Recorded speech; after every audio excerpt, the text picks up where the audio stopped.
Hello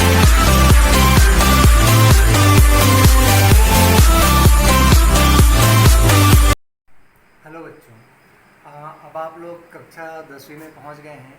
तो कक्षा 10वीं में गणित में अभी मैं गणित की क्लास ले रहा हूँ आप लोगों की। तो गणित में अध्याय 1 में है बहुपद।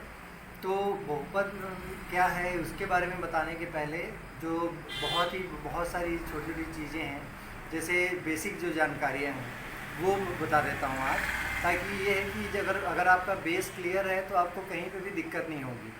तो अध्याय 1 बहुपद स्टार्ट करने के पहले हम देख लेते हैं कि बेसिक जानकारी क्या क्या है। तो सबसे पहली जो चीज़ है जो हमको पता होना ज़रूरी है वो ये है कि चर और अचर किसको बोलते हैं। तो अब चर और अचर पद कौन क्या है, तो इसको हम पहले समझ लेते हैं। तो अब अगर ऐसी संख्याएं जिनका मान बदलता रहता है, तो ऐसी संख्याएं जिनका मान बदलता रहता है, जिनका मान बदलता रहता है उनको हम कहते हैं चर।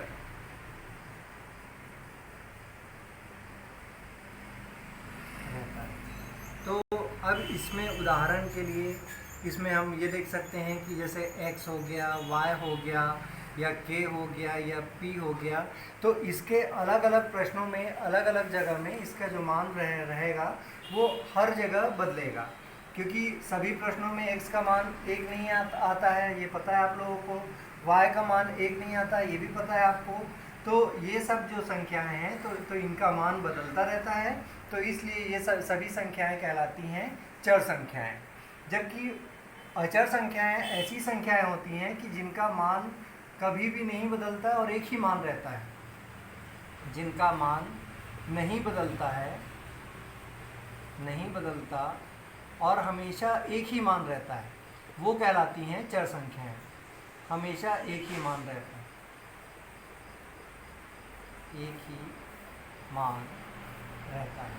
अब उदाहरण के लिए इसमें अगर हम देखें तो जैसे 1, 2, 3, 4 इस तरीके की जो भी संख्याएं हैं ये सब कहलाती हैं अचर संख्याएं। तो अब जैसे ये है कि 1 का मान कहीं पे भी अगर 1 है तो 1 को आप हमेशा 1 ही लेंगे, 2 है तो उसको हमेशा 2 ही लेंगे, 3 है तो उसको 3 ही लेंगे। तो इसलिए ये जो संख्याएं हैं ये कहलाती हैं अचर संख्याएं जिनका मान नहीं बदलता है। जिनका मान बदलता है वो कहलाती हैं चर संख्याएं। अब ये समझ में आ गया होगा कि चर संख्याएं किसको बोलते हैं और अचर संख्याएं किसको कहते हैं, ठीक है। तो बच्चों अब हम देखते हैं कि बहुपद क्या होते हैं। तो बहुपद अब जैसे नाम से ही पता चल रहा है कि जिसमें बहुत सारे पद हों उसको बोलते हैं बहुपद। तो बहुपद का मतलब होता है बहुत सारे पद वाले, ठीक है, बहुत सारे पद। तो इसमें भी हम एक चीज़ और एक दो चीज़ें और भी छोटी छोटी मैं बता देता हूँ कि अब जैसे चर और अचर तो आज आपको अभी समझ में आ ही गया है कि चर किसको बोलते हैं और अचर किसको बोलते हैं। तो अब इसके बाद फिर अब हमको ये देखना है कि अब उसी में आप लोगों के सिलेबस में एक है ये एक चर वाला रैखिक समीकरण और 2 चर वाला रैखिक समीकरण तो अभी रैखिक या द्विघात समीकरण। तो अब इसको पहले मैं समझा देता हूँ कि अब एक चर वाला द्विघात समीकरण है, तो अगर रैखिक समीकरण है तो क्या होगा और द्विघात समीकरण है तब क्या होगा ये बता देता हूँ मैं आपको। और इसके अलावा 2 चर वाला समीकरण।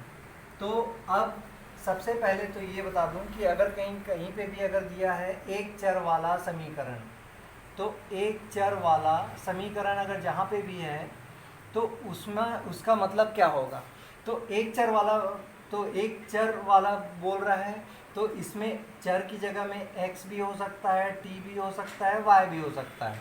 तो ऐसे समीकरण में तो अब अगर कहीं मैं मान लो इसमें लिखता हूँ ax + b बराबर 0 लिख देता हूँ जैसे। तो इसमें देखिए कि ये जो है तो x जो है वो चर है, तो इसलिए इस तरीके के जो समीकरण हैं ये कहलाते हैं एक चर वाले समीकरण।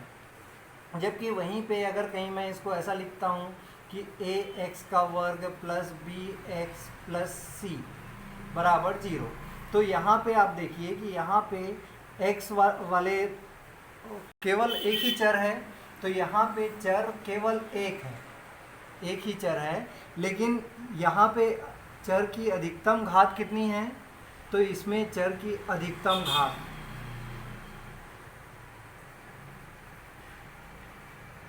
तो अधिकतम घात है यहाँ पे 2, तो ये होगा द्विघात समीकरण। और ये एक चर वाले ही पद हैं। लेकिन अगर वहीं पे अगर आपको इसी में इसी तरीके का जैसे उदाहरण मैं बताता हूँ कि जैसे 2x का वर्ग प्लस 3y प्लस 5 बराबर 0 अगर है, तो आप खुद देख सकते हैं कि इसमें दो चर हो गए, एक चर x है और दूसरा चर जो है वो y है। तो यहाँ पे x और y दो चर हैं, तो इसलिए ये कहलाएगा दो चर वाला समीकरण।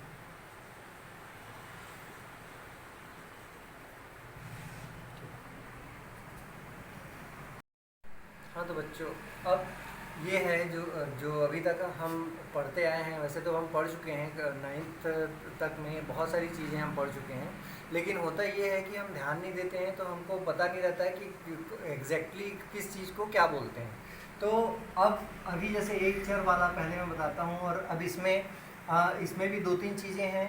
एक रैखिक समीकरण कहते हैं एक को, तो रैखिक समीकरण किसको कहते हैं, फिर इसके बाद फिर वर्ग या द्विघात समीकरण बोलते हैं, तो ये किसको बोलते हैं। तो अब इसको मैं समझा देता हूँ पहले, द्विघात समीकरण किसको बोलते हैं।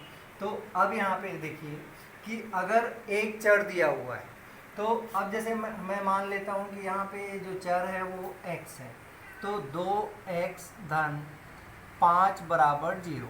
तो इसमें देखिए कि चर एक है, एक चर है, तो ये जो होगा ये एक चर वाला रैखिक समीकरण कहलाएगा, जिसमें चर की अधिकतम घात को हम देखते हैं। चर की अधिकतम घात, तो जिसमें चर की x की घात यहाँ पे कितनी है, तो x की घात यहाँ पे है 1, क्योंकि x के ऊपर कुछ भी नहीं लिखा हुआ है, मतलब ये है कि इसकी घात 1 हुई, तो इसलिए ये चर की अधिकतम घात जो है वो 1 है। तो ये कहलाएगा एक चर का रैखिक समीकरण। ये कहलाएगा एक चर का रैखिक समीकरण, ठीक है। अब इसके बाद फिर एक चर का रैखिक समीकरण हो गया। अब ऐसे ही अगर कहीं हम एक ही चर में देख रहे हैं और यहाँ पे अगर कहीं है 5x का वर्ग धन 3x प्लस 7 बराबर 0, तो अब यहाँ पे आप देखिए कि यहाँ पे चर केवल एक ही है और हर जगह चर जो है वो x ही है, तो इसलिए ये जो है, और चर की अधिकतम घात कितनी है, यहाँ पे चर कौन सा है, x है, तो x की अधिकतम घात यहाँ पे है, अधिकतम घात कितनी है, तो यहाँ पे 5x का वर्ग था, तो या 5x की घात 2 था, तो यहाँ पे x की अधिकतम घात है 2, तो यहाँ पे अधिकतम घात है 2, तो ये कहलाएगा एक चर का द्विघात या वर्ग समीकरण।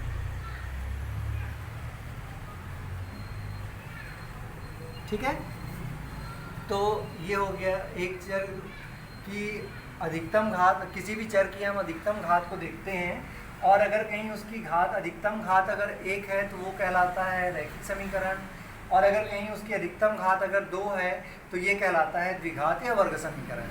तो आप लोगों के सिलेबस में यही है, लेकिन फिर भी कुछ एक चीज़ें और भी हमको जानना ज़रूरी है कि ये भी किस में आते हैं, ये रैखिक समीकरण में आएंगे या द्विघात समीकरण में आएंगे। तो अब अगर कहीं जैसे देखते हैं हम कि अगर किसी, क्योंकि ये वाला इसमें एक चर वाले पदों में नहीं है, ये द्विघात दो चरों वाले पदों में आता है। तो अब जैसे अगर कहीं यहाँ पे अगर कहीं दे दिया 7xy धन 5, तो ये कौन सा समीकरण होगा, तो इसमें देखिए कि दो चर हैं और दोनों चरों की जो घातें हैं यहाँ पे x की घात 1 है और y की घात 1 है, तो यहाँ पे दोनों की घातों को जोड़कर ये हो जाती हैं 2, तो ये क्या होगा द्विघात समीकरण। लेकिन ये द्विघात समीकरण तो है, लेकिन ये किसका है? ये दो चरों का द्विघात समीकरण है। ठीक है, अब आ गया होगा समझ में। अब हम देखते हैं कि बहुपद किसे कहते हैं। तो बहुपद में जैसे मैंने बताया कि बहुपद यानी कि बहुत सारे जिसमें पद हों, या अब बहुत सारे पद किसमें होंगे, तो बहुत सारे पद होते हैं किसी भी समीकरण में। तो कोई भी समीकरण है और समीकरण में अगर बहुत सारे पद हैं, तो बहुपद के लिए जो ज़रूरी कंडीशन है वो ये है कि यहाँ पे चर, कोई भी जो भी चर हो, चाहे x हो चाहे y हो, या जो भी चर प्रश्न में दिया हुआ है, तो उस चर की जो घात है, उसकी घात जो होना चाहिए वो होना चाहिए पूर्णांक में होना चाहिए, पूर्णांक होना चाहिए। तो ये सबसे ज़्यादा ज़रूरी चीज़ है जो किसी भी बहुपद के में होना ज़रूरी है। तो अब जैसे अगर हम देखते हैं कि x का वर्ग धन 4x धन 1 बराबर 0, तो अब ये समीकरण है, इसमें बहुत सारे पद हैं, लेकिन यहाँ पे आप देखिए कि यहाँ पे इसकी जो घात है वो कितनी है? 2 है। यहाँ पे इसकी घात है 1, यहाँ पे इसकी घात है 0, यानी कोई भी अगर नहीं है तो अब ये तो आप जानते ही हैं कि अगर कोई भी संख्या है, अगर a है, a की घात 0 है, इसका मतलब ये होता है 1 के बराबर। ये आप 9वीं में घातांक के नियमों में पढ़ चुके हैं। तो अब इसी तरीके से और जैसे अगर कोई है कि अगर यहाँ पे अगर कहीं मैं ऐसा लिख देता हूँ कि करनी x धन 2x धन 5 बराबर 0, तो क्या ये बहुपद होगा? तो अब यहाँ पे देखिए कि हम जानते हैं कि x अगर कहीं करनी x है तो इसको हम ये लिख सकते हैं x की घात 1/2। तो ये समीकरण को हम और क्या लिख सकते हैं? x की घात 1/2 प्लस 2x प्लस 5। तो अब आप ये बताइए कि क्या ये बहुपद होगा? तो अभी जैसे मैंने बताया कि चर की घात पूर्णांक होना चाहिए, तो चर की घात पूर्णांक होना चाहिए। और एक हम जानते हैं कि ये जो 1/2 है या 3/2 है, तो ये सब पूर्णांक नहीं है। ठीक है, तो ये सब पूर्णांक नहीं है, तो इसलिए ये जो होगा तो ये बहुपद नहीं होगा, तो ये एक बहुपद नहीं है। ठीक है, उम्मीद है समझ में आ गया होगा आप लोगों को।